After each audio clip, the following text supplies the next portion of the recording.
اللہ رب العزت کی عظمت کو اندازہ لگائیے کہ کسی چیز کا میٹیریل بھی نہیں ہے، کسی چیز کی پلاننگ بھی نہیں ہے، فقط اللہ نے ارادہ فرمایا تو را میٹیریل بھی بن گیا، اور جو ارادہ تھا اللہ کا اس کے مطابق وہ چیز آنن وجود میں بھی آ گئی۔ وہ کتنی عظمتوں والے پروردگار ہیں۔ چنانچہ عرش، کرسی، لوح، قلم، جنت، جہنم، فرشتے، یہ سب کن سے پیدا۔ اللہ، اب ذرا غور کیجئے کہ جو چیز اللہ نے بنائی وہ یہ نہیں تھا کہ بس مٹی کا تودا تھا جو وجود میں آ گیا، نہیں، جنت اتنی خوبصورت اور کوالٹی کے حساب سے اتنی اعلیٰ کہ ہماری سوچ سے باہر ہے۔ کوئی انسان جتنا بھی خوبصورت جنت کے بارے میں سوچے وہ کبھی بھی جنت کے بارے میں سوچے ما لا عین رأت، کسی آنکھ نے وہ خوبصورتی دیکھی نہیں، ولا اذن سمعت، کسی کان نے اس کی خوبصورتی کا تذکرہ کبھی سنا نہیں، ولا خطر علی قلب بشر، کسی بشر کے دل پر اس کا گمان تک نہیں گزرا۔ ایسی جنت کو اللہ نے کن سے بنا دیا۔ اللہ اکبر کبھی۔ اس کی کمیت کا اندازہ لگائیں، سائز کا کہ وہ کتنی بڑی ہے۔ حدیث پاک میں آتا ہے نبی اسلام نے ارشاد فرمایا کہ میں اس جنتی کو دیکھ رہا ہوں جو سب سے آخر پہ جہنم سے نکل کر جنت میں جائے گا، لاسٹ ون جہنم میں جل رہا ہوگا، پھر اللہ تعالیٰ اس کو جہنم سے نکال کے جہنم کے کنارے کھڑا کر دے گا۔ جب اس کو یہ یقین ہو جائے گا کہ مجھے جہنم سے تو نکال دیا گیا، تو وہ اللہ تعالیٰ کی بارگاہ میں عرض کرے گا یا رب یا رب۔ اللہ تعالیٰ فرمائیں گے کیا چاہتے ہو؟ کہے گا اللہ مجھے اس جگہ سے تھوڑا فاصلے پہ کر دیجئے، لا اسمع حسیسها ولا ارى اهلها، نہ میں جہنمیوں کو دیکھنا چاہتا ہوں نہ ان کے چیخ و پکار کو میں سننا چاہتا ہوں، مجھے اتنا دور کر دیں کہ مجھے نہ یہ منظر نظر آئے نہ آواز ہو۔ اللہ تعالیٰ اس کو دور کر دیں گے۔ فرشتہ آئے گا، اس کو ایک تالاب پر لے جائے گا اور کہے گا اغتسل فی ھذا الغدیر، اس تالاب کے اندر نہا لو۔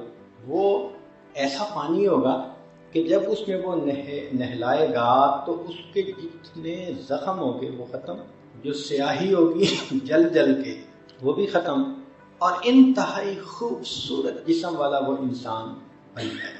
پھر وہ وہیں کھڑا ہوگا، اس کو دور سے جنت کا منظر نظر آئیں گے تو دل میں خواہش اٹھے گی، تو کہے گا یا رب یا رب یا رب۔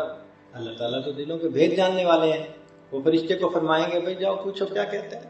تو جب فرشتہ پوچھے گا تو وہ کہے گا بس وہ جو منظر دور سے نظر آ رہے ہیں نا، بس تھوڑا قریب سے نظر آئیں۔ چنانچہ اللہ تعالیٰ اس کو جنت کے اتنا قریب کر دیں گے۔ اب جب وہ وہاں جائے گا تو اس کو جنت کی ٹھنڈی ہواؤں کے جھونکے آئیں گے، معطر ہوا کے، اب رہا نہیں جائے گا۔ پھر کہنے لگے گا یا رب یا رب یا رب۔ اللہ تعالیٰ فرشتوں کو فرمائیں گے میں جانتا ہوں جو اس کے دل میں ہے، تم ذرا پوچھو جا کے کہتا کیا ہے۔ یا اللہ بس اتنا دور سے ہوں، جنت کا دروازہ دیکھ رہا ہوں، ذرا قریب کر دیجیے۔ تو فرشتہ اس کو جنت کے دروازے کے قریب کر دے گا۔ اب وہاں پر اس کو جنت اور زیادہ واضح نظر آئے گی، معطر ٹھنڈی ہوائیں آئیں گی، تو پھر وہ کہنا شروع کرے گا یا رب یا رب یا رب۔ تو پھر فرشتہ پوچھے گا بھئی اب کیا چاہتے ہو؟ کہے گا بس میں اور کچھ نہیں کہتا، چونکہ 3-4 دفعہ پہلے کہہ چکا ہوگا نا، کہے گا بس میں کچھ نہیں کہتا، بس یا رب یا رب یا رب۔ تو اللہ تعالیٰ فرمائیں گے کہ مجھے معلوم ہے کہ تیرے من میں کیا ہے۔ تو فرشتے کو اللہ حکم فرمائیں گے کہ اس بندے کو جنت کے اندر داخل کر دو۔ اب یہ بندہ جب جنت میں جائے گا تو ایسی جنت کو دیکھے گا کہ جو اس کے وہم و گمان میں بھی نہیں ہوگی، تو یہ حیران ہو جائے گا، تو پوچھے گا کہ یا اللہ یہ کس کی جگہ ہے؟ تو اللہ فرمائیں گے کہ جتنی بڑی دنیا تم نے دیکھی تھی یہ اس سے 10 گنا بڑی جنت ہے اور یہ تمہارے لیے ہے۔ تو غور کریں کہ جب آخری جنت کو پوری دنیا سے 10 گنا بڑی جنت ملے گی تو پھر اس سے جو اونچے ہوں گے، جو اولیاء ہوں گے، جو صحابہ ہوں گے، انبیاء ہوں گے اور سید الانبیاء، ان کی جنتوں کے کیا کہیں۔ اتنی تو جنت کی جسامت ہے، پھر جنت کی جو کوالٹی ہے اس کی تو بات ہی کیا کرنی۔ یوں سمجھ لیں کہ ہر بندے کو چھوٹی سی خدائی مل جائے گی، ہر بندے کو اللہ تعالیٰ کا حکم ہوگا وَلَكُمْ فِيهَا مَا تَشْتَهِي أَنفُسُكُمْ، جو تمہارا جی چاہے گا وہ ہو جائے گا۔ تو گویا اللہ تعالیٰ نے اس کو عدل کا بدلہ دیا۔ کیسا؟ کہ دنیا میں اس نے اپنی مرضی کو چھوڑا، رب کی مرضی پہ عمل کیا، اللہ کی مرضی کو پورا کیا۔ تو جب اللہ کی مرضی کو اس نے دنیا میں پورا کیا تو پروردگار عالم جنت میں اس کی مرضی کو پورا فرمائے۔ تم دنیا میں میری مرضی پوری کرتے تھے نا، تم گناہوں سے رکتے تھے، تم برائیوں سے رکتے تھے اور تم میری مرضی پر عمل کرتے تھے۔ اچھا، دنیا میں تم نے میری مرضی پر عمل کیا، آج میں تمہیں موقع دیتا ہوں جو تمہاری مرضی ہوگی وہ پوری ہو جائے۔ اب بتائیں وہ کیسی جنت ہوگی کہ بندے کے دل میں ایک خواہش پیدا ہوگی اور وہ پوری ہو جائے گی۔ یعنی عورتیں سوچیں گی اپنے بارے میں کہ میرا حسن ایسا ہو اور ان کو وہ مل جائے، آنکھیں ایسی ہوں، ناک ایسا ہو، سار ایسے ہوں، چہرہ ایسا ہو، کپڑے ایسے ہوں، سبحان اللہ، جو سوچیں گے وہ اسی وقت ہو جائے گا۔ تو اس کا مطلب کہ ہر جنتی کو ایک چھوٹی سی خدائی مل جائے، جنتی بڑے خوش ہوں گے۔ اور وہاں کی چیزوں کی کوالٹی ایسی کہ مثال دے کے سمجھایا، بچہ ماں کے پیٹ میں ہوتا ہے تو رحم کے اندر پانی ہوتا ہے جس کے اندر وہ فلوٹ کر رہا ہوتا ہے، لیکوڈ ہوتا ہے، اسی لیے تو والدہ چلتی پھرتی کام کرتی ہے تو وہ شاک ابزاربر کا کام کرتا ہے۔ اگر یہ نہ ہوتا تو بچہ تو ماں کے بطن میں صحیح رہ ہی نہ سکتا۔ تو اللہ رب العزت نے اس کو اس لیکوڈ کے اندر فلوٹنگ بنا دیا۔ اور دوسرا کہ جب عورت امید سے ہوتی ہے تو اس کے ماہانہ ایام ختم ہو جاتے ہیں۔ کیوں؟ کہ اب وہی جو ایام والا خون تھا وہ اس کی غذا بنتا ہے۔ اب انسان اگر سوچے کہ بچپن میں ماں کے بطن میں ہم کیسی جگہ پر تھے کہ پیشاب تھا جس کے اندر ہم فلوٹ کر رہے تھے اور یہ ہماری غذا بن رہی تھی، تو بندے کو کراہت ہوتی ہے، نفرت آتی ہے۔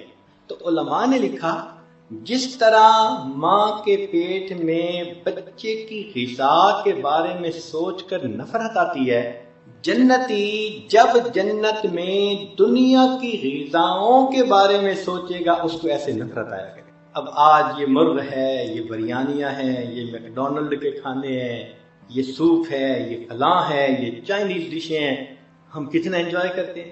مگر جنت کے کھانے کیا ہوں گے کہ اس جگہ پر بندہ جب دنیا کے کھانوں کے بارے میں سوچے گا تو ایسے کراہت ہوگی، اوہو ہم دنیا میں یہ کھاتے پھرے۔ تو ایسی کوانٹٹی اور ایسی کوالٹی، اور یہ پیدا کیسے ہوئی؟ فقط کن سے پیدا ہوئی۔ اور پھر اس کی ایک وسعت کا اندازہ لگائیے کہ سارے جنتی جنت میں ہوں گے، لیکن اللہ تعالیٰ ان کے عملوں کے برابر ان کو درجے عطا کریں گے۔ وَلِكُلٍّ دَرَجَاتٌ مِّمَّا عَمِلُوا، ہر بندے کو اس کے عمل کے برابر درجہ ملے گا۔ اور یہ درجے کی اکاؤنٹیبلٹی اتنی مائنیوٹ ہوگی کہ روایت میں آتا ہے کہ دو بندوں کی زندگی کے اعمال بالکل ایک جیسے ہوں گے، اور ان میں ایک نے ایک مرتبہ سبحان اللہ زیادہ کہا ہوگا تو زیادہ کہنے والے کا درجہ اونچا ہوگا بنسبت دوسرے کے۔ ایک مرتبہ سبحان اللہ کا ڈیفرنس بھی وہاں فیل ہو سکے گا۔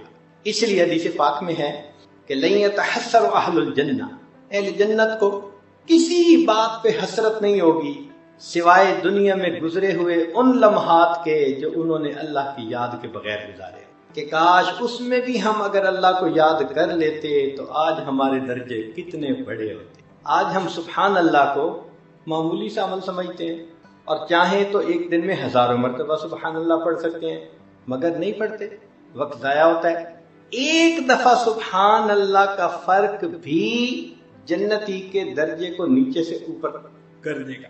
اور پھر سب سے بڑی بات دیکھیے، اللہ تعالیٰ جنتیوں سے پوچھیں گے کہ کیا تم سب مجھ سے راضی ہو، تمہیں کچھ اور چاہیے؟ وہ کہیں گے کچھ نہیں چاہیے۔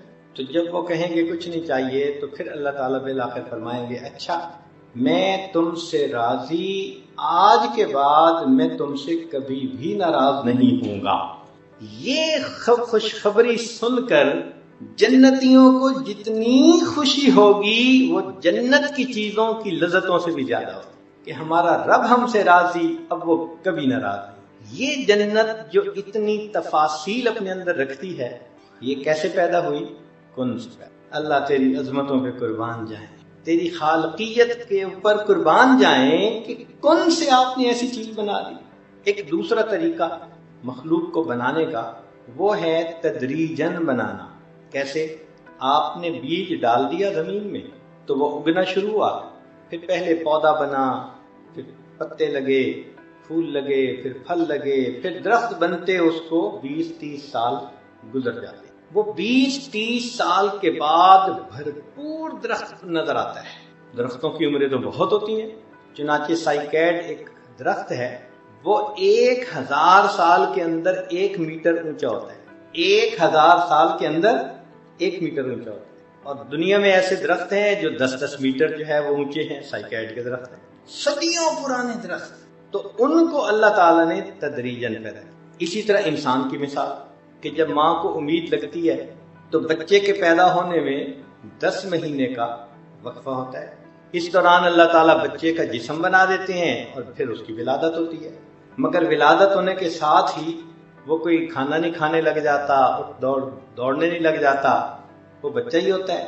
پھر اس کو جوان ہونے میں مزید 15 سال چاہیے، 15 سال کے بعد وہ جوان ہوتا ہے۔ تو یہ تدریجاً جو سلسلہ ہے اس کو عالم خلق کہتے ہیں۔ چنانچہ عرش کے نیچے جو کچھ ہم دیکھتے ہیں، یہ زمین، یہ آسمان، چاند ستارے، حیوانات، پرندے، خشکی کی مخلوق، تری کی مخلوق، یہ ساری کی ساری مخلوق یہ اللہ تعالیٰ نے تدریجاً پیدا کیا۔ اس لیے فرمایا خلق الارض فی یومین، زمین کو 2 دن میں پیدا کیا، ثم استوى الی السماء، پھر اللہ آسمان کی طرف متوجہ ہوئے، وہی دخان، اور یہ اس وقت دخان تھا۔ پھر اللہ تعالیٰ نے 6 دن میں زمین و آسمان کو مکمل کیا، یعنی زمین کے بنانے میں 2 دن اور زمین کے اندر انسانوں کی غذائیت کو رکھنے میں 4 دن لگے۔ وبارک فیہا فی 4 ایام۔ اللہ، کیا قدرت کی مہربانیاں ہیں کہ زمین کے اندر انسان کی ضروریات کو رکھنے میں 4 دن لگے۔ اب وہ دن 24 گھنٹے کے ایسے تو نہیں تھے جیسے آج ہمارے ہاں ہیں، اللہ کے ہاں تو اسکیل کچھ اور ہی ہے۔ بہرحال 6 دن میں زمین کی پیدائش مکمل ہو گئی، اور اللہ کی شان دیکھو، آدم علیہ السلام سے لے کے آج تک millions and billions and trillions of لوگوں نے اسی زمین سے غذائیں حاصل کیں، اور اللہ کی جو رکھی ہوئی برکت ہے آج تک اس میں کمی تو نہیں آئی۔ تو ایک عالم امر اور ایک عالم خلق۔ اس لیے اللہ تعالیٰ قرآن مجید میں فرماتے ہیں الا لہ الخلق والامر تبارک اللہ احسن الخالق، کہ امر بھی اسی کا اور خلق بھی اسی کی، برکت والا ہے وہ پروردگار جس نے اتنا اچھا مخلوق کو پیدا کیا۔ اب ہم اگر انسان پر غور کریں تو انسان ان دونوں عالم کا مجموعہ ہے۔ انسان کا ایک جسم ہوتا ہے، ایک اس میں روح ہوتی ہے۔ جسم عالم خلق سے اور روح عالم امر سے۔ انما امرہ یسألونک عن الروح قل الروح من امر ربی، کہہ دیجئے کہ روح تو میرے رب کا امر ہے۔ تو روح عالم امر سے آئی اور جسم عالم خلق کا۔ تو دیکھیں انسان مجموعہ بن گیا، عالم امر اور عالم خلق کا دونوں۔ اب اگلی بات کہ جو چیز جہاں سے بنی اس کی غذا بھی وہیں سے۔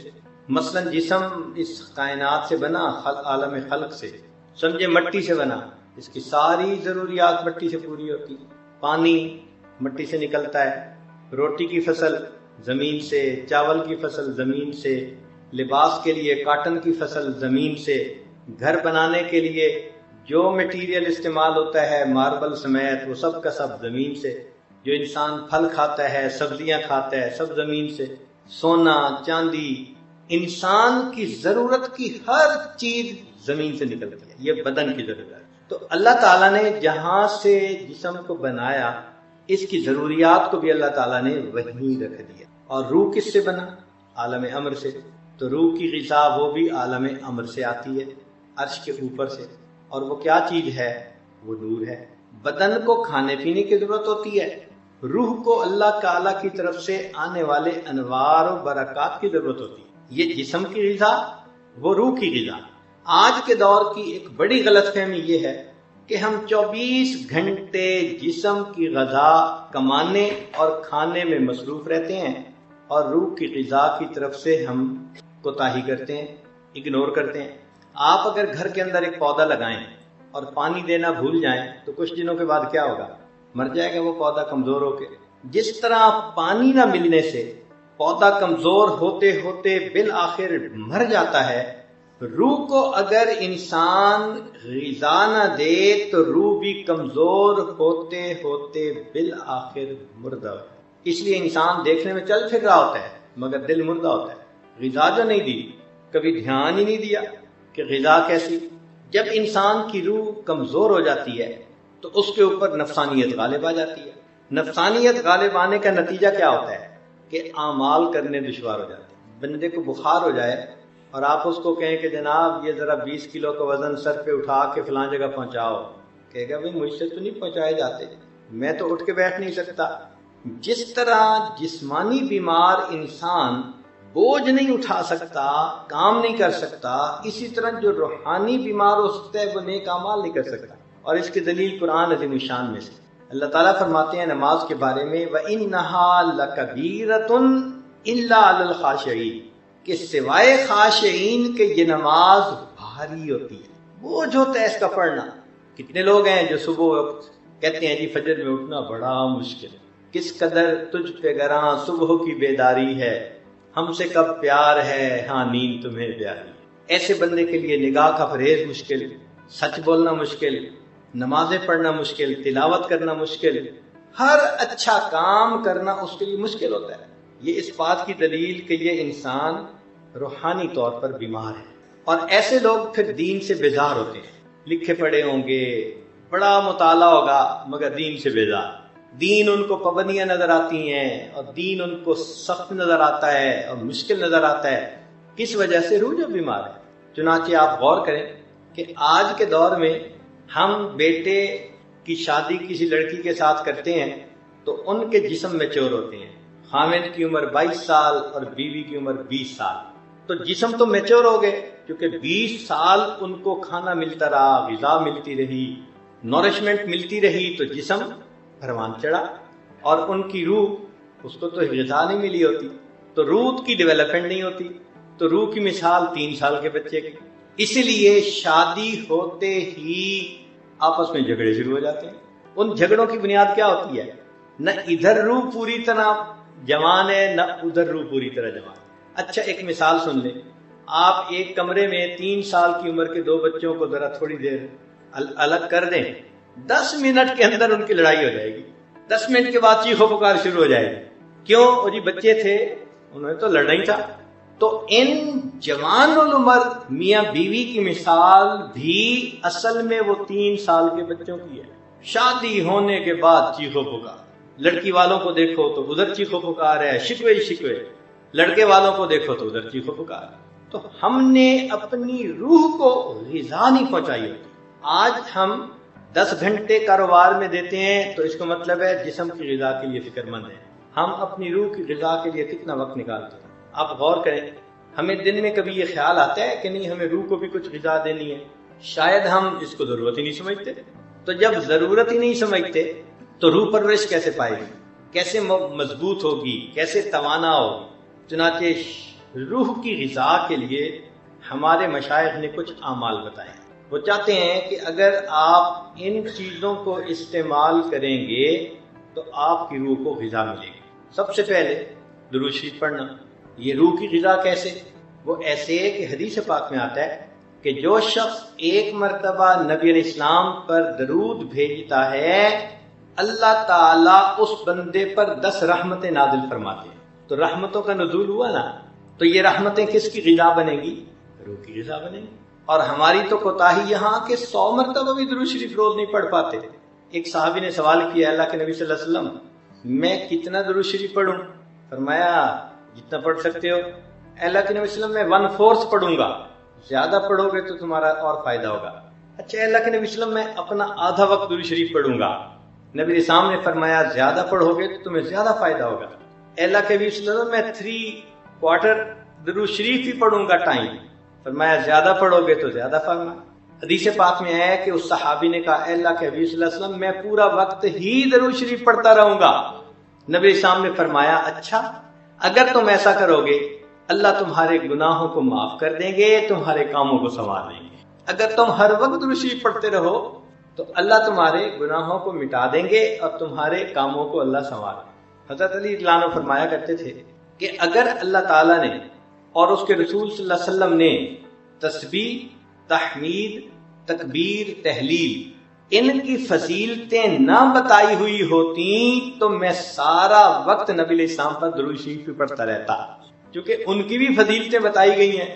اس لیے لا الہ الا اللہ پڑھنا، سبحان اللہ پڑھنا، الحمدللہ، اللہ اکبر، اس لیے میں ادھر بھی ٹائم دیتا ہوں۔ اگر وہ اللہ اور اس کے رسول صلی اللہ علیہ وسلم نے فضائل نہ بتائے ہوتے تو میں سارا وقت نبی علیہ السلام پہ درود شریف ہی پڑھتا رہتا۔ اب یہ درود شریف کا پڑھنا روح کی غذا اور سند ہے کہ ایک دفعہ پڑھنے پر 10 رحمتوں کا نزول، تو یہی رحمت تو انسان کی روح کی غذا ہے۔ پھر اس کے بعد تلاوت قرآن پاک، اس کا پروف کیا ہے؟ فرمایا وَإِذَا قُرِئَ الْقُرْآنُ فَاسْتَمِعُوا لَهُ وَأَنصِتُوا لَعَلَّكُمْ تُرْحَمُونَ، تم پر رحمتیں برسائی جائیں۔ تو قرآن پاک سے ثبوت مل رہا ہے کہ تلاوت قرآن پر انسان کے اوپر اللہ کی رحمتیں برستی، تو وہ روح کی غذا ہوتی ہے۔ اب اس کے 2 طریقے ہیں، یا تو انسان ناظرہ پڑھے یا یاد کیا ہوا پڑھے، اور اس سے بھی بہتر یہ کہ اس کو نماز کی حالت میں پڑھے، پھر اور زیادہ رحمتیں بڑھ گئیں۔ چنانچہ آپ اپنے اکابر کی زندگیوں کو دیکھیں تو ان کی زندگی کا ایک بڑا معمول تھا رات کا بیشتر حصہ تہجد کی نماز میں اللہ کا قرآن پڑھنا۔ اور یہ نہیں تھا کہ وہ سارے کئی پارے ہی پڑھتے تھے، پارے بھی پڑھتے تھے، اور کئی مرتبہ ایک آیت کو بار بار پڑھ کر کندے مکرر کا مزہ لیا کرتے۔ قاسم بن محمد بن بکر صدیق عنہ جو فقہائے سبع مدینہ میں سے تھے، فرماتے ہیں کہ میں نے اپنی پھوپھی عائشہ صدیق عنہ کو دیکھا، انہوں نے چاشت کے نوافل کی نیت باندھی اور ایک آیت کو پڑھنے لگی۔ میں کافی دیر بیٹھا رہا، جب میں نے دیکھا ٹائم لگ رہا ہے تو میں نے سوچا میں بازار جاتا ہوں، فلاں کام کر کے آتا ہوں۔ فرماتے ہیں میں بازار بھی گیا، کام بھی سمیٹا، جب واپس گھر آیا تو میں نے دیکھا اسی جگہ پر وہ کھڑی اسی آیت کو بار بار پڑھ رہی تھی۔ اتنی دیر ایک آیت کی تلاوت ہوتی تھی جس پر گھنٹوں گزر جاتے تھے۔ اور نبی علیہ الصلوۃ والسلام بھی اتنا قرآن پڑھتے تھے تہجد میں حتیٰ یتورمت قدمہ، قدم مین مبارک کے اوپر ورم آ جاتا تھا۔ صدیق اکبر عنہ، ان کا تو قرآن مجید کے ساتھ عشق معروف ہے، پڑھتے تھے ہر وقت قرآن، آنکھوں میں آنسو ہوتے تھے، خود بھی روتے تھے، دوسروں کو بھی رلاتے تھے۔ اور عمر رضی اللہ تعالیٰ عنہ، سبحان اللہ، تو فجر کی نماز میں تلاوت کرتے تھے تو رونے کی آوازیں چوتھی صف میں جایا کرتی تھی۔ سیدنا امام اعظم ابو حنیفہ رحمۃ اللہ علیہ کے بارے میں لکھا ہے کہ 40 سال عشاء کے وضو سے فجر کی نماز کا معمول رہا۔ اب اس کا یہ مطلب نہیں کہ کبھی درمیان میں کچھ تبدیلی نہیں ہوئی، یہ تو عرف میں ایک بات کی جاتی ہے، اور جو بات عرف میں کی جائے اس کو اسی طرح قبول کرتے ہیں۔ اس کی مثال سن لیجئے، ایک بندہ پڑھتا ہے پھر کالج میں پڑھانے لگ جاتا ہے، حتیٰ کہ پڑھاتے پڑھاتے اس کی وہیں وفات ہو جاتی ہے، تو لوگ بات کرتے ہیں اور جی اس نے تو ساری زندگی بس پڑھنے پڑھانے میں ہی گزار دی۔ اب اس کا کیا مطلب؟ درمیان میں ایک دن بھی چھٹی نہیں ہوتی تھی۔ عرف میں کہا جاتا ہے کہ پورا گویا وقت ہی اس نے اسی ترتیب پر گزار دیا۔ تو اسی طرح 40 سال ان کا معمول رہا۔ اگر درمیان میں کوئی ایک آدھ دن ایسا نہ بھی ہو سکا یا وضو درمیان میں کر لیا تو اس میں کون سا اشکال ہے؟ انسان عرف میں بات کر جاتا ہے۔ اب اس کی دلیل سن لیجئے، قرآن مجید میں ہے ملکہ بلقیس تھی وَأُوتِيَتْ مِنْ كُلِّ شَيْءٍ، ہر چیز اس کے پاس تھی۔ اب کل کے لفظ کو کوئی پکڑ کے بیٹھ جائے کہ اس کے پاس ریفریجریٹر تھا، اس کے پاس مرسیڈیز گاڑی تھی، جی کل کہا ہے قرآن نے، تو کہیں گے عقل کے اندھے، اس زمانے میں جو بادشاہوں کے پاس ہوتا تھا وہ سب کچھ تھا۔ اب کل کے اندر کیوں تفصیل لے کے بیٹھ گئے ہو کہ یہ تھا یہ تھا یہ تھا؟ تو عرف میں بات کی جاتی ہے۔ تو اسی طرح یہ کہا کہ 40 سال عشاء کے وضو سے فجر کی نماز پڑھی، معمول تو رہا نا ان کا۔ خود امام شافعی رحمۃ اللہ علیہ فرماتے ہیں میں مکہ مکرمہ سے مدینہ طیبہ گیا تو مجھے 16 دن لگے راستے میں، اور میں نے اس دوران 16 مرتبہ قرآن مجید کو مکمل پڑھ لیا۔ اتنا قرآن پاک پڑھا کرتے تھے۔ اب ذرا ہم اپنی زندگیوں کو دیکھیں، کتنی تلاوت ہے ہماری زندگیوں میں۔ اکثر تو ایسے کہ قرآن پڑھتے ہی نہیں ہیں، اکثریت کی زندگی میں قرآن کی تلاوت آج نہیں ہے۔ اور جو پڑھتے بھی ہیں تو وہ بھی پاؤ پڑھ لیا، آدھا پارا پڑھ لیا، مشکل سے ایسے لوگ ہوں گے جو ایک پارا پڑھتے ہیں۔ تو اس کا مطلب ہے کہ ہم اپنی روح کو غذا پہنچا ہی نہیں رہے۔ بھائی کھانا تو کھاتے ہیں دن میں 3 مرتبہ، اور اگر ایک دن کھانا نہ ملے، نہ ناشتہ، نہ دوپہر کا کھانا، نہ رات کا کھانا، تو اگلے دن اٹھتے ہوئے سر چکراتا ہے، کھڑا نہیں ہوا جاتا۔ تو ایک دن کے غذا کے ناغے پر اگر بدن کی کمزوری اتنی ہو گئی کہ چکر آتے ہیں، تو جس روح کو غذا ملی ہی نہیں، مہینوں کے حساب سے، سالوں کے حساب سے، اس روح کا کیا حال ہوگا؟ اس لیے اللہ تعالیٰ نے دن میں 5 وقت نماز متعین فرمائی کہ میرے بندوں کو دن میں 5 مرتبہ روحانی غذا ملنی چاہیے۔ جو 5 نمازیں پڑھتا ہے اس کی روح کو 5 مرتبہ نورشمنٹ مل جاتی ہے اور انسان روحانی طور پر مضبوط محسوس کرتا ہے۔ پھر تیسری چیز اللہ کا ذکر، اس سے بھی نور اترتا ہے، اور اس کی دلیل قرآن عظیم الشان میں حدیث مبارکہ میں بھی ہے۔ نبی اسلام نے فرمایا جب کچھ لوگ اللہ کی یاد کے لیے اکٹھے ہوتے ہیں، نزلت علیہم السکینہ، ان پر سکینہ نازل ہوتی ہے۔ اور قرآن مجید میں سکینہ کا مطلب نور، فانزل اللہ سکینتہ علی رسولہ وعلی المؤمنین، تو سکینہ نور کو کہتے ہیں، برکت کو کہتے ہیں۔ تو یہ ذکر کرنے پر انسان کے اوپر سکینہ نازل ہوتی ہے۔ جتنی دیر ذکر کرتا رہے گا اتنی دیر روح کو غذا ملتی رہے، چاہے زبانی ذکر کرے یا چاہے قلبی ذکر کرے۔ اس لیے فرمایا کہ جب تم جنت کے باغوں میں جاؤ تو چر لیا کرو۔ صحابہ نے پوچھا جی جنت کے باغ کیا؟ فرمایا حلق الذکر، ذکر کے حلقے۔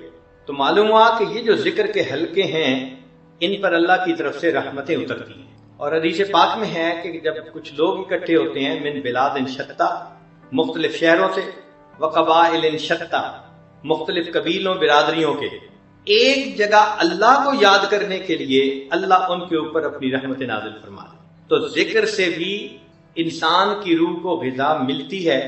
اور ہم کتنا ذکر کرتے ہیں پوچھو ذرا؟ ناشتے میں لگتا ہے آدھا گھنٹہ، اور دوپہر کے کھانے میں ماشاءاللہ 1 گھنٹہ، اور رات تو باہر کھانے کی عادت ہوتی ہے نا کئی لوگوں کو، تو لگاتے ہیں 2 گھنٹے۔ تو جہاں کھانے پہ 3 گھنٹے 24 میں سے لگا دیے، وہاں ذکر کے لیے کوئی کہتا ہے 5 منٹ، کوئی کہتا ہے جی 2 منٹ، کوئی کہتا ہے 10 منٹ۔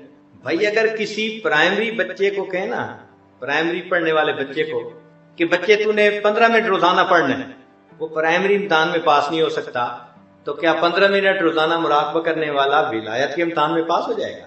اور نرسری کلاس میں تو 15 منٹ روز پڑھے اور پھر کتاب ہٹا لو اس سے، تو 15 منٹ پڑھ کے تو وہ نرسری میں پاس نہیں ہو سکتا، تو 15 منٹ مراقبے کر کے ہم کہاں ولایت کا نور پائیں گے؟ تو اس لیے ہمیں چاہیے کہ ہم ذکر زیادہ کریں۔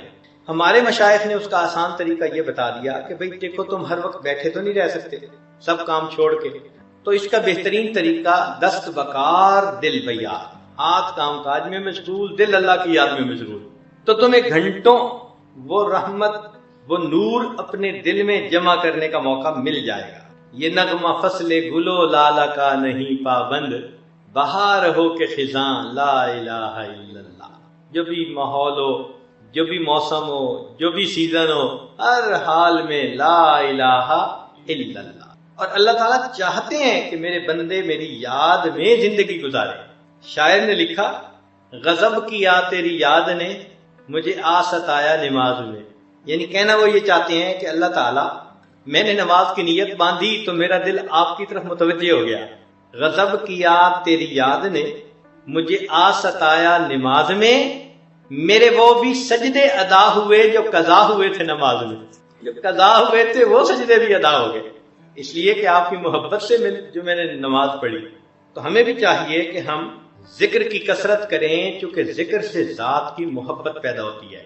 جو بندہ اللہ کا ذکر کثرت سے کرتا ہے تو اللہ تعالیٰ کی محبت اس کے دل میں پیدا ہوتی ہے۔ پھر ایک چیز ہمارے مشائخ فرماتے ہیں، استغفار۔ یہ استغفار اصل میں انسان کے جسم پر، دل پر جو گناہوں کے اثرات ہیں نا، یہ اس کو دھونے کے لیے۔ اس کی مثال ایسے جیسے ونڈ سکرین کے اوپر وائپر لگا ہوتا ہے، آپ ٹریول کر رہے ہیں تو موسم کی وجہ سے دھند آ جاتی ہے ونڈ سکرین کے اوپر، تو جب باہر دھند آ جائے تو وائپر چلا دو تو پھر صاف، پھر چند کلومیٹر چلتے ہیں پھر دھند آ جاتی ہے، پھر وائپر چلا دیتے ہیں۔ تو استغفار کی مثال ایسے کہ جیسے یہ روزانہ 100 مرتبہ وائپر چلا کر دل کی ظلمت کو مٹا دیتا۔ تو یہ اعمال دیکھنے میں تو ایسے ہیں جیسے بھائی نفلی کام ہے، لیکن اگر غور کریں تو یہ نفلی کام نہیں، یہ روح کی غذا ہے۔ اب یہ اعمال چونکہ عام زندگیوں سے نکل چکے، آج کل تو بچہ پیدا ہوتا ہے تو ذرا ہوتا ہے بڑا تو اس کو نرسری میں لگا دیتے ہیں، سکول میں، کالج میں، تو سکول کالج جانے والے بچوں کو ان معمولات کا کیا پتہ؟ جب وہ ان معمولات سے بالکل ناآشنا ہے، اس کا مطلب ان کی روح کو نورشمنٹ مل ہی نہیں رہی، نیوٹریشن مل ہی نہیں رہی۔ نتیجہ کیا ہوا؟ آپ سکول کالج کے بچوں کو دیکھیں، ان پر نفسانیت غالب ہوتی ہے، شہوات غالب ہیں، خواہشات غالب ہیں، ذرا سی بات پہ لڑنے کے لیے آمادہ ہو جاتے ہیں۔ یہ علامات ہیں کہ ان کی روح ابھی صحیح طرح پروان نہیں چڑھی۔ کئی مرتبہ جسمانی بیماریوں کا علاج دوا لینے میں ہوتا ہے، اور کئی مرتبہ اس کا طریقہ کار اور ہوتا ہے، اس کو کہتے ہیں شعاؤں سے علاج۔ جیسے کسی آدمی کو اگر کینسر ہو جائے تو شعاؤں سے علاج کرتے ہیں، اس کو ایکسپوز کرتے ہیں شعاؤں کے سامنے، تو اس سے اس کا کینسر وہ ختم ہو جاتا ہے، کنٹرول ہو جاتا ہے۔ تو اللہ تعالیٰ نے یہ بھی ایک طریقہ رکھا ہے کہ اگر تمہارے دل میں گناہوں کے کینسر زیادہ ہو گیا اور تم خود اتنے عمل نہیں کر پا رہے، تو طریقہ یہ ہے کہ تم کسی صاحب باطن، صاحب بصیرت بندے کے ساتھ اپنا تعلق جوڑ لو۔ جب تم کسی سے تعلق جوڑو گے تو اس کے قلب کی مثال ایسی ہی ہے جیسے شعائیں ڈالنے والا کوئی آلہ ہوتا ہے، وہ شعائیں ڈال کے گناہوں کو مٹا دیتا ہے، جیسے عام آلہ شعائیں ڈال کے انسان کے جسم سے کینسر کو ختم کر دیتا ہے، شیخ کے دل کی وہ توجہات انسان کے دل سے گناہوں کا کینسر ختم کر، تو یہ شعاؤں کے ذریعے علاج کرتا۔ اور ویسے بھی ہم نے دیکھا کہ لوہے کو اگر مقناطیس کے ساتھ اگر ملائیں اور کچھ عرصے کے بعد الگ ہٹائیں تو وہ لوہا خود مقناطیس بن جاتا ہے، میگنیٹزم ٹرانسفر ہو جاتا ہے اس میں۔ اسی طرح جن کے دل میں اللہ کی محبت ہوتی ہے، ان کے ساتھ تعلق جوڑنے سے انسان کے اپنے دل میں بھی اللہ کی محبت بڑھ جاتی ہے، تو اس سے روح میں بیداری آ جاتی ہے۔ یہ تعلق بھی ہمیں چاہیے کہ ہم اپنے بڑوں سے جوڑیں۔ ان اللہ والوں کی مثال ایسی ہے، کسی نے کیا خوبصورت بات کہی، رویتہ شفا و موعظتہ دوا، ان کا دیکھ لینا وہ شفا ہوتی ہے اور ان کا واعظ کر دینا انسان کے لیے دوا ہوتی ہے۔ رویتہ شفا و موعظتہ دوا۔ اور ایک اور عجیب بات کہی، ينتفع برؤیتہ قبل روایتہ، ان کے بولنے سے پہلے ان کے دیدار سے ہی انسان کو نفع مل جاتا ہے، حالانکہ انہوں نے کلام نہیں کیا ہوتا۔ ينتفع برؤیتہ قبل روایتہ، ان کی روایت سے پہلے ان کی رویت سے ہی نفع مل جاتا ہے، بات ہی نہ کریں پھر بھی فائدہ ہوتا ہے۔ اسی لیے مولانا روم رحمۃ اللہ علیہ فرماتے ہیں، قال راب گزار مرد حال شو، پیش مرد کامل پامال شو، صد کتاب و صد ورق در نار کن، جان و دل را جانب دلدار کن۔ کسی اللہ والے کے قدموں میں اپنے آپ کو پامال کر دو، دل سنور جائے گا۔ علامہ اقبال نے کیا خوبصورت شعر کہا ہے وہی تیرے زمانے کا امام برحق، ہے وہی تیرے زمانے کا امام برحق، جو تجھے حاضر و موجود سے بیزار کرے، یعنی ایسا شیخ کہ جس کی صحبت میں رہ کے جو حاضر موجود ہے اس سے انسان بیزار اور اس کا آخرت کی طرف رجحان ہو جائے۔ حدیث پاک میں فرمایا، التجافی عن دار الغرور، دھوکے والے گھر سے انسان کا دل کٹ جائے، والانابۃ الی دار الخلود، ہمیشہ رہنے والے گھر کی طرف اس کا رجحان لگ جائے، تو یہ مومن کی پہچان ہے۔ وہی تیرے زمانے کا امام برحق، جو تجھے حاضر و موجود سے بیزار کرے، موت کے آئینے میں تجھ کو دکھا کر رخ دوست، زندگی تیرے لیے اور بھی دشوار کرے۔ وہ تجھے موت کے آئینے میں دکھائے کہ دیکھو، دیکھنے میں یہ موت ہے، حقیقت میں یہ تمہارے یار کا وصل ہے۔ موت کے آئینے میں تجھ کو دکھا کر رخ دوست، زندگی تیرے لیے اور بھی دشوار کرے۔ تو جب انسان کو یہ محسوس ہو کہ مرنے کے بعد اللہ سے وصل ہوگا، تو پھر تو وہ موت کی تمنا کرے گا نا، اور پھر وہ آخرت کی تیاری کرے گا۔ ہے وہی تیرے زمانے کا امام برحق، جو تجھے حاضر و موجود سے بیزار کرے، موت کے آئینے میں تجھ کو دکھا کر رخ دوست، زندگی تیرے لیے اور بھی دشوار کرے، دیکھ احساس زیاں تیرا لہو گرما دے۔ احساس زیاں مطلب ہے نقصان کتنا ہو چکا، اس کا احساس پیدا کرے۔ مثال کے طور پہ آج کی اس مجلس میں جو آدھی گفتگو آپ نے سنی، تو اس کے سننے کے بعد یہ احساس دل میں ضرور ہوتا ہے کہ ہم نے اپنی روح کو بہت اگنور کیا، ہم نے تو معمولات ہی نہیں کیے، روح کو غذا ہی نہیں پہنچائی، تو ہماری روح تو اتنی کبھی نہیں ہوگی۔ یہ احساس زیاں کہ میرا تو بہت نقصان ہو چکا، دیکھ احساس زیاں تیرا لہو گرما دے، فقر کی سان چڑھا کر تجھے تلوار کرے۔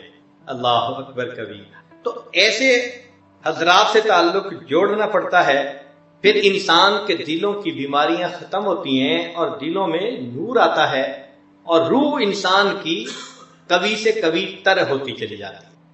چھٹی بات جس سے کہ انسان کو روح کو غذا ملتی ہے وہ ہے روزے رکھنا۔ اب رمضان کا مہینہ قریب آ گیا۔ بھوکا رہنا اصل میں ملکوتی عمل ہے، ملائکہ کا عمل ہے۔ ملائکہ کھاتے پیتے نہیں ہیں، تو جب انسان بھوکا پیاسا رہتا ہے تو وہ ملکوتی عمل کرتا ہے، فرشتوں والا عمل کرتا ہے۔ تو یہ ملکوتی عمل اس کے دل کے منور ہونے کے لیے بہت کافی ہوتا ہے۔ چنانچہ رمضان مبارک رحمتوں کا مہینہ، رحمتوں کا خزینہ، ہر روزے پر انسان کی روح کو انوارات ملتے ہیں۔ اس لیے رمضان شروع ہوتے وقت اپنی حالت کو دیکھیں اور رمضان ختم ہونے کے بعد حالت کو دیکھیں، آپ کو خود اپنی روحانیت میں ایک بلندی نظر آئے گی۔ اس کی مثال یوں سمجھیں کہ جیسے فیکٹریز چلتی ہیں اور 24 گھنٹے چل رہی ہوتی ہیں، تو ان کے ہاں ہر سال ایک مینٹیننس کا مہینہ ہوتا ہے۔ فرٹیلائزر فیکٹری، جی مینٹیننس کا مہینہ فلاں ہے، اس مہینے میں پورے پلانٹ کو بند کر دیتے ہیں، اور پھر ہر موٹر کو کھول کے اس کے بیرنگ بدلتے ہیں، پمپ کو کھول کے اس میں بیئر ٹیئر ہوتی ہے تو حالات اس کے پرزے بدل دیتے ہیں، اس کو ٹھیک کر دیتے ہیں، گریس کر دیتے ہیں، حتیٰ کہ جب اچھی طرح مینٹیننس ہوتی ہے تو وہی مشین پھر دوبارہ 1 سال پھر چلنے کے لیے تیار ہو جاتی ہے۔ تو اللہ رب العزت نے انسان کی باطنی مینٹیننس کے لیے رمضان کا مہینہ بنا دیا۔ میرے بندو، تم پچھلے 11 مہینے جو گناہ کرتے رہے، تمہاری آنکھوں پہ اس کا اثر، زبان پہ اثر، دل پہ اثر، لہذا آؤ ذرا اس میں روزے رکھو اور دعائیں مانگو اور میرا قرآن سنو، سحری کرو گے، افطاری کرو گے، ہم سے مانگو گے تو ہم تمہارے جسم کے ان تمام زنگ کو ختم کر دیں گے اور ہم روحانی طور پر تمہیں ایک نئی زندگی پھر عطا کر دیں گے۔ چنانچہ رمضان مبارک کا مہینہ انسان کی روحانیت کی بلندی کے لیے بہت اہم ہے۔ آپ حیران ہوں گے، حدیث پاک میں ہے کہ نبی علیہ السلام اس مہینے کا انتظار فرماتے تھے۔ بھئی انتظار تو اسی چیز کا کرتے ہیں نا جو بہت قیمتی ہوتی ہے۔ دعا مانگتے تھے، اللہم بارک لنا فی رجب و شعبان و بلغنا رمضان، اللہ رجب اور شعبان میں برکت عطا فرما اور بخیریت رمضان تک پہنچا۔ جس مہینے کے آنے کی دعائیں مانگتے تھے اللہ کے حبیب صلی اللہ علیہ وسلم، وہ مہینہ کتنا بابرکت مہینہ ہوگا۔ سیدہ صدیقہ لانا فرماتی ہیں جب رمضان آتا تھا تو نبی علیہ السلام کے اندر میں 3 تبدیلیاں محسوس کرتی تھی۔ پہلی تبدیلی کہ اللہ کے حبیب صلی اللہ علیہ وسلم دعا میں بہت خشوع فرماتے تھے، بہت رو رو کے دعائیں مانگتے تھے، اور عبادت میں اپنے آپ کو تھکا دیتے تھے اور اللہ کے راستے میں دونوں ہاتھ سے خرچ کر دیا کرتے۔ اب عبادت زیادہ کرنا یا دعا لمبی مانگنا تو یہ تو روح کی غذا ہے۔ تو گویا رمضان مبارک میں اللہ کے پیارے حبیب صلی اللہ علیہ وسلم روح کی غذا زیادہ پہنچانے کے لیے خوب کوشش کیا کرتے تھے۔ اسی لیے روزے دار کی دعا افطار کے وقت قبول ہوتی ہے۔ تو ہم روز افطار کے وقت دعا مانگیں کہ اللہ ہم باطنی طور پر کمزور ہیں، ہماری کمزوری کو قوت میں تبدیل فرما دے، ہماری روحانی بیماریوں کو ختم کر دے، بد نظری سے بچا لے، جھوٹ سے بچا لے، غیبت سے، حسد سے، کبر سے، عجب سے، جو بیماریاں ہیں ان سے بچنے کی دعا مانگیں۔ اور اسی لیے جبریل علیہ السلام نے یہ دعا مانگی، برباد ہو جائے وہ شخص جس نے رمضان کا مہینہ پایا اور اس نے اپنی مغفرت نہ کروائی۔ اور اللہ کے حبیب صلی اللہ علیہ وسلم نے اس دعا کے اوپر آمین کی مہر لگا دی۔ ماں بچے کو کبھی بد دعا نہیں دیتی، تو جو اللہ کے حبیب صلی اللہ علیہ وسلم ماں سے بھی زیادہ اپنے امتی سے محبت کرنے والے ہوں، وہ کیسے بد دعا دے سکتے ہیں؟ معلوم ہوا کہ نقصان اتنا بڑا ہے کہ اللہ کے حبیب صلی اللہ علیہ وسلم نے بھی تصدیق کر دی، واقعی رمضان کا مہینہ آئے اور مغفرت نہ کروائے تو وہ بدبختی ہے. تو آپ صلی اللہ علیہ وسلم نے اس بد دعا کے اوپر آمین فرمایا. اور پھر اس میں اللہ تعالیٰ نے رحمت کر دی کہ آخری 10 دن اعتکاف بھی بنا دیے. یہ اللہ تعالیٰ کی طرف سے رحمت ہو گئی. حدیث پاک میں آتا ہے کہ جو رمضان کا اعتکاف کرے 2 کامل حج اور 2 کامل عمرے کرنے کا ثواب لکھا جاتا ہے. اور یہ ایسا ہی ہے جیسے کوئی بندہ آ کے محبوب کی چوکھٹ پکڑ کے بیٹھ جائے، اگر تو در نہ کھولے گا تو میں بھی در نہ چھوڑوں گا، اگر تو در نہ کھولے گا تو میں بھی در نہ چھوڑوں گا. اس طرح 10 دن کہ میں منا کے اٹھوں گا اللہ کو، اجازت ہو تو آ کر میں بھی شامل ان میں ہو جاؤں، اجازت ہو تو آ کر میں بھی شامل ان میں ہو جاؤں. سنا ہے کل تیرے در پر ہجوم عاشقاں ہوگا. تو 20ویں روزے اللہ کے در پر ہجوم عاشقاں ہوتا ہے. اعتکاف والے گھروں کو چھوڑ کے آ جاتے ہیں، بس اللہ اب تیرے در پر پڑے ہیں اور تجھے منا کے اٹھیں گے. جو حضرات سنت اعتکاف نہ کر سکیں وہ محروم بھی نہ رہیں، چھٹی کا دن اعتکاف کر لیں نفل کی نیت سے. بہترین طریقہ تو پھر یہی ہے کہ نفل کی نیت 10 دن کی کر لیں، مسجد سے تیار ہو کے دفتر جائیں اور دفتر سے تیار ہو کے مسجد آ جائیں، تاکہ جتنا وقت بھی نفل اعتکاف میں گزرے اتنا تو گزر جائے. تو اس رمضان میں ہمیں چاہیے کہ ہم اپنی روح کو جتنی غذا پہنچا سکتے ہیں وہ پہنچائیں، تاکہ روحانی طور پر بھی ہم بالغ ہو جائیں، قوی ہو جائیں. 8ویں چیز جس سے کہ انسان کی روح کو غذا ملتی ہے وہ ہے دعا، کہ انسان اعمال بھی کرے اور اللہ سے دعا بھی مانگے. جب دعا مانگتا ہے تو اللہ تعالیٰ انسان پر رحمت برساتے ہیں اور اس کے ایمان کو کامل کر دیتے ہیں. اسی لیے قیامت کے دن منافقین اور منافقات جب دیکھیں گے کہ ان کے تو سروں کے اوپر نور روشنی نہیں ہے، جبکہ ایمان والوں کے پاس روشنی ہوگی، تو وہ کہیں گے انظرونا نقتبس من نورکم، ہماری طرف بھی ذرا توجہ کریں پلیز، ہم بھی آپ کی روشنی سے فائدہ اٹھائیں. تو فرشتے کہیں گے قیل ارجعوا وراءکم فالتمسوا نورا، جاؤ پیچھے دنیا میں، یہ نور تو دنیا میں ملا کرتا تھا. تو اس نور کی ضرورت ہمیں قیامت کے اندھیرے میں محسوس ہوگی. آج اس نور کو حاصل کرنے کے لیے ہم دعائیں مانگیں. تو ایمان والوں کو دعا سکھائی کہ وہ دعا مانگتے ہیں کون سے؟ ربنا اتمم لنا نورنا، اللہ ہمارے اس نور کو کامل کر دیجیے. تو دعا بھی مانگے. حدیث پاک میں آتا ہے کہ نبی علیہ الصلوۃ والسلام دعا مانگتے تھے.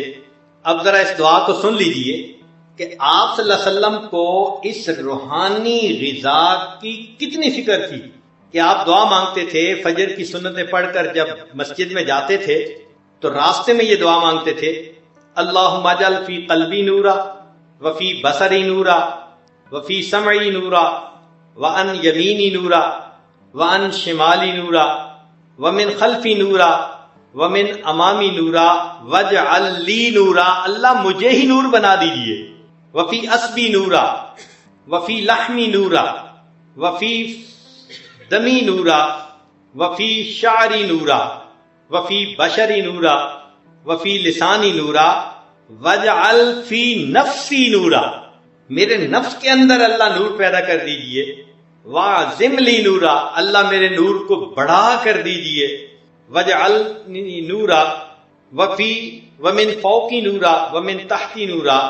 اور آخر پر نبی اسلام نے فرمایا اللہم اعطنی نورا، اللہ مجھے نور عطا فرما دیجیے. اب دیکھیں کتنی پیاری دعا اللہ کے حبیب صلی اللہ علیہ وسلم نے امت کو سکھائی.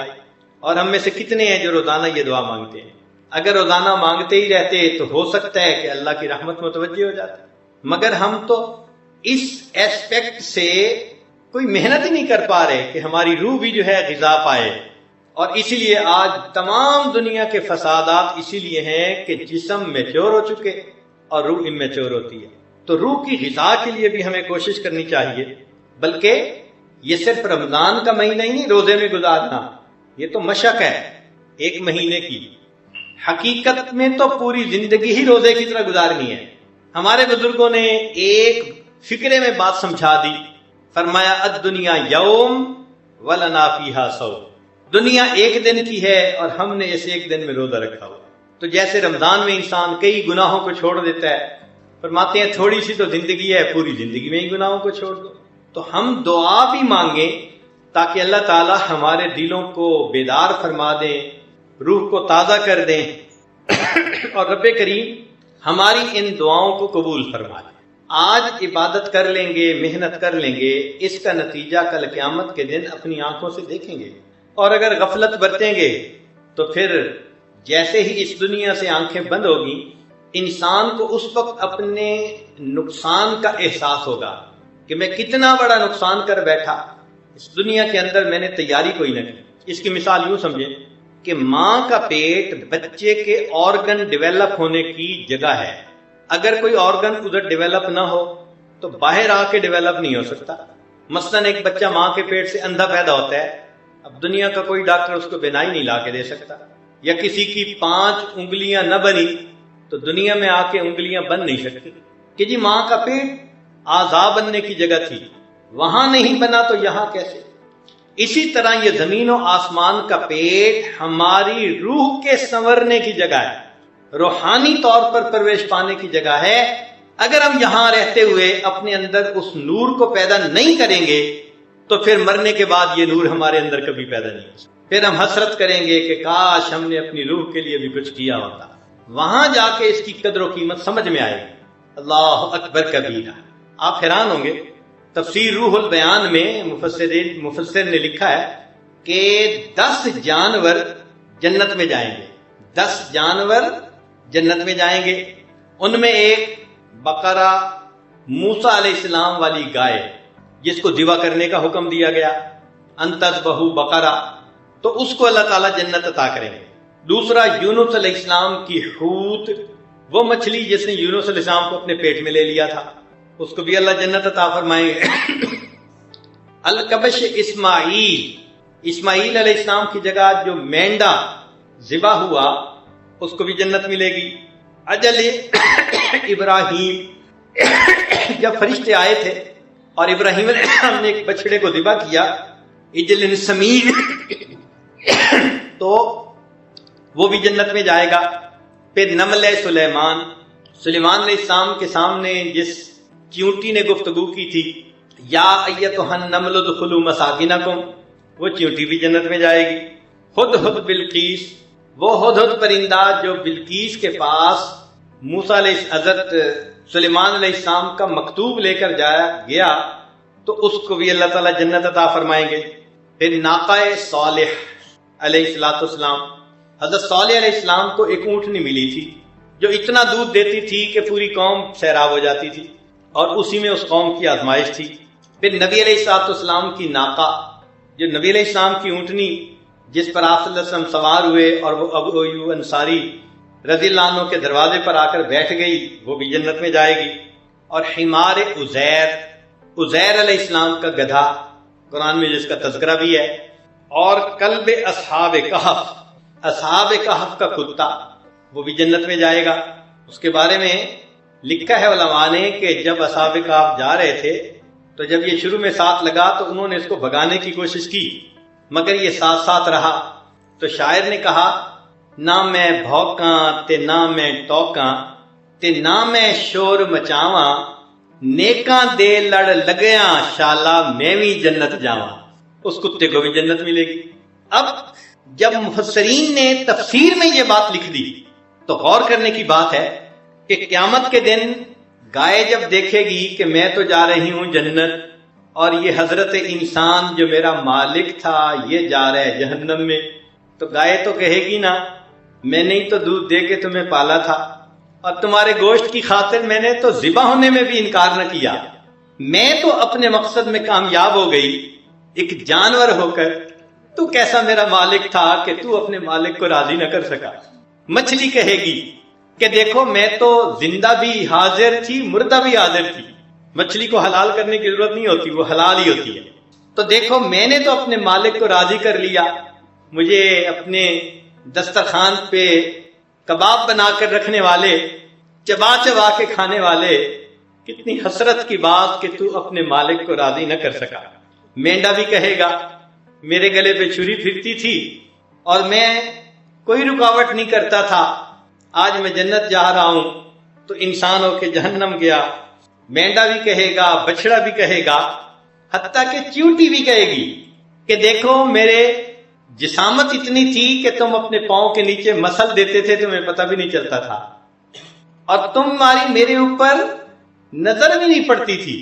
اتنی چھوٹی ہو کر اگر میں نے اپنے مالک کو راضی کر لیا، اے انسان تجھے تو اللہ نے بڑی صفات سے نوازا تھا، تو اپنے مالک کو کیوں نہ راضی کر سکا؟ خود پرندہ کہے گا میں نے اپنے رب کو راضی کیا، جنت مل گئی، اے انسان کاش تو بھی اپنے رب کو راضی کر لیتا۔ اونٹنی کہے گی کہ دیکھو ہم نے اپنے رب کو راضی کر لیا، تم اپنے رب کو راضی نہ کر سکے۔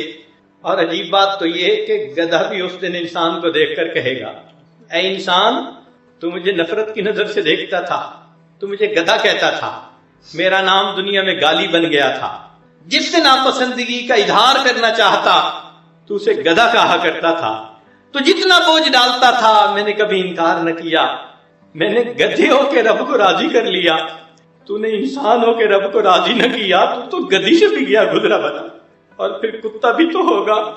اے انسان تو مجھے خشک روٹی ڈالتا تھا، میں ساری رات تیرے دروازے پہ بیٹھ کے پہرا دیتا تھا، اور جس رب نے تجھے طرح طرح کی نعمتیں کھلائیں، تیرے لیے رات تہجد میں اٹھ کے 2 رکعت پڑھنی مشکل تھی، تو مجھ سے نفرت کرتا تھا، برا سمجھتا تھا، میرا نام گالی تھا، مگر دیکھ میں آج جا رہا ہوں جنت میں، اور تو کہاں جا رہا ہے؟ ما سلککم فی سقر، تمہیں جہنم میں کس چیز میں ڈالا؟ تو انسان کہے گا کہ میں اپنے مالک کا وفادار نہیں تھا۔ پھر کیا ہوگا؟ انسان کو کہا جائے گا فرشتوں آؤ خذوہ فغلوا ثم الجحیم صلوا ثم فی سلسلۃ ذرعہا ذراعا، اس کو باندھو اچھی طرح تم زنجیروں کے ساتھ، اور پھر اس کو جہنم کے اندر تم ڈال دو۔ آج اللہ کی اتنی نعمتیں کھا کھا کر ہم اپنے جسم کو پالتے پھرتے ہیں، اور روح کا ہمیں احساس نہیں کہ اس کی حالت کیا بری ہوئی پڑی ہے۔ اللہ تعالیٰ آپ کی مجلس میں ہمیں اس بات کا احساس عطا فرما دے تاکہ ہم رمضان مبارک کے لیے تیار ہو جائیں، بھرپور عبادت کے ساتھ اس مہینے کو گزاریں، تاکہ رمضان کے ساتھ ہم اپنے رب رحمان کو بھی راضی کر پائیں۔ اور عید کا دن تو خوشی کا ہوتا ہے، عید اسی کی ہوتی ہے جس کو محبوب کی دید ہوتی ہے۔ اللہ تعالیٰ اس رمضان کے بدلے ہمیں بھی اپنی دید پانے والوں میں شامل فرمائے۔ وآخر دعوانا ان الحمد للہ رب العالمین۔ لا الہ الا اللہ محمد رسول اللہ۔ دعا کر لیجئے۔ سبحان ربی العلی الوہاب، اللہم صلی علی سیدنا محمد وعلی آل سیدنا محمد وبارک وسلم۔ اے کریم ہم آپ کے مسکین بندے ہیں، ہمارے گناہوں کو معاف فرما، خطاؤں سے درگزر فرما، عیبوں کی پردہ پوشی فرما۔ میرے مولا ہم نے غفلت میں زندگی کے اوقات گزار دیے، اپنے روح کی طرف دھیان ہی نہ رہا، نمازوں میں سستی، تلاوت میں سستی، ذکر میں سستی، تہجد میں سستی۔ میرے مولا ہم نے اپنا بہت نقصان کر لیا، ہمارے حال پر رحمت کی نظر فرما دیجئے۔ اللہ اس دل سے ظلمت ختم کر دیجئے، اس دل میں نور بھر دیجئے، اللہ نور بھر دیجئے۔ اللہ آپ نے اپنے ایک صحابی کے بارے میں فرمایا کہ اس کا سینہ تو گلے تک ایمان کے نور سے بھرا ہوا ہے۔ اللہ ہمیں بھی ایسا نور ایمان عطا فرما دیجئے، پورے سینے کو منور کر دیجئے۔ اللہ سر کے بالوں سے لے کے پاؤں کے ناخنوں تک جسم کے ہر عضو کو منور فرما دیجئے۔ اے میرے مولا رحمت فرما دیجئے۔ اللہ رمضان کا مہینہ سر پر ہے، اللہ ہمیں اس کی قدردانی کی توفیق عطا فرمائیے، گناہوں کی زندگی چھوڑ کر نیکوکاری کی زندگی اختیار کرنے کی توفیق عطا فرما دیجئے۔ رب کریم مہربانی کا معاملہ فرما، جو زندگی کے دن باقی ہیں نیکی تقوی پر گزارنے کی توفیق عطا فرما۔ اللہ پوری دنیا میں جہاں بھی مسلمان پریشان ہیں سب کی پریشانیوں کو دور فرما۔ رب کریم ہمارے تینوں حرم کی حفاظت فرما، مدارس عربیہ کی حفاظت فرما، دعوت و تبلیغ کے کام کی حفاظت فرما، جہاں اللہ اللہ ہوتی ہے ان خانقاہوں کی حفاظت فرما، اقامت دین کی کوششوں کی حفاظت فرما۔ اے کریم ہمارے ساتھ درگزر کا معاملہ فرما۔ اے اللہ ہم نے دنیا میں دیکھا بڑے بچوں کے ساتھ درگزر کا معاملہ کرتے ہیں، روحانی طور پر اللہ ہم بھی بچے ہیں، ہمارے ساتھ درگزر کا معاملہ فرما دیجئے، اللہ درگزر کا معاملہ فرما دیجئے۔ اے اللہ، ماں باپ بچوں کی چھوٹی چھوٹی تمناؤں کو پورا کر کے خوش ہو جاتے ہیں، اللہ ہمارے دل کو ایمان کے نور سے بھر دیجئے، دل کو منور فرما دیجئے، اللہ ہماری اس تمنا کو اپنی رحمت سے پورا فرما دیجئے۔ اے کریم، جو زندگی کے ایام باقی ہیں نیکی تقوی پر گزارنے کی توفیق عطا فرما، رزق کی پریشانیوں کو دور فرما، اللہ جسمانی بیماریوں کو دور فرما، روحانی بیماریوں کو دور فرما۔ دور قریب سے جو مرد آئے یا عورتیں آئیں، دل میں جو نیک ارادے لے کر آئے، اللہ ان کے نیک ارادوں کو پورا فرما، ان کی پریشانیوں کو دور فرما، مصیبتوں سے محفوظ فرما، اٹکے کاموں کا ہونا آسان فرما، الجھے کاموں کو اپنی رحمت سے سلجھا۔ اللہ اپنی رحمت سے ہمیں اپنے مقبول بندوں اور بندیوں میں شامل فرما، اس گھر کو برکتوں کے ساتھ آباد فرما، خوشیوں کے ساتھ آباد فرما، اللہ ان کی عزت میں برکتیں عطا فرما، رزق میں برکتیں عطا فرما، دین میں برکتیں عطا فرما، اولادوں کو نیکوکار بنا، ماں باپ کی آنکھوں کی ٹھنڈک بنا، اللہ اس ادارے کو دن دگنی رات چوگنی ترقی نصیب فرما۔ صلی اللہ تعالی علی حبیبہ سیدنا محمد و آلہ و اصحابہ اجمعین برحمتک یا ارحم الراحمین، یا ارحم الراحمین، یا ارحم الراحمین، یا ارحم الراحمین، یا ارحم الراحمین، یا ارحم الراحمین، یا ارحم الراحمین، یا ارحم الراحمین، یا ارحم الراحمین۔